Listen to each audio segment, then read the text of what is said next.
So I'm in Surabaya, and one of the problems with development, or modern day development, is all the malls look the same. They're all going to have a Starbucks, they're all going to have a koi cafe, although that's probably a good thing.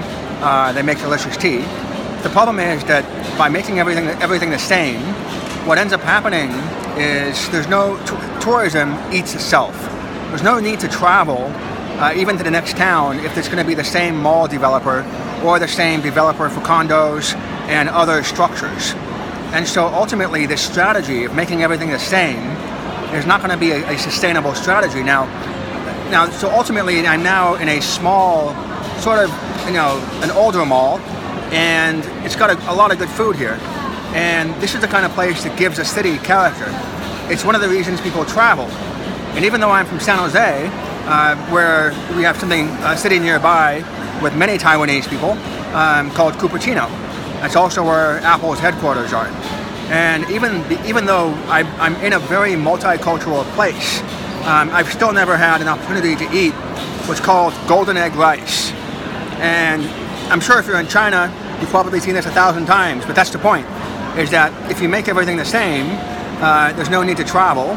And ultimately, the key is to try to find places like this that are off the guidebooks, that are off, all the different websites. And that's a shame, right? Because what you really need in order to facilitate education and cross-border communication and understanding is precisely, coming to a place like this mall, which is different, which is authentic.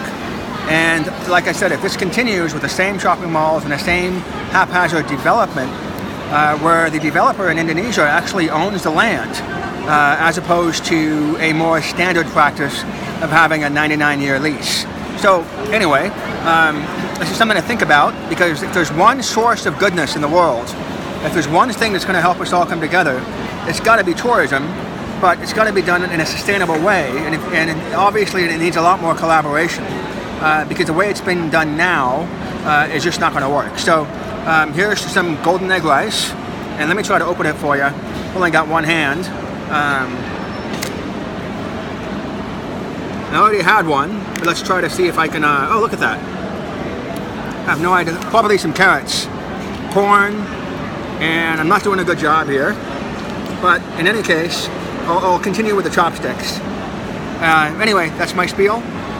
Hopefully you'll come to not just to Surabaya, but to Indonesia, because like I said, if there's one place that's got a mix of different cultures, it's Dutch, Japanese, and actually what's interesting is this place is known for kicking out both the Japanese and the British. So the Dutch were able to stay here for quite some time, but the Surabayans are known for their sharpened bamboo sticks, which they used against the British in a series of major miscommunications. The British basically went to war against the natives post-World War II. The Japanese fled, probably after the atomic bombs, but ultimately this is probably one of the few places that retained its independence. So maybe it's not a coincidence that I'm finding unique things here. Anyway, take care.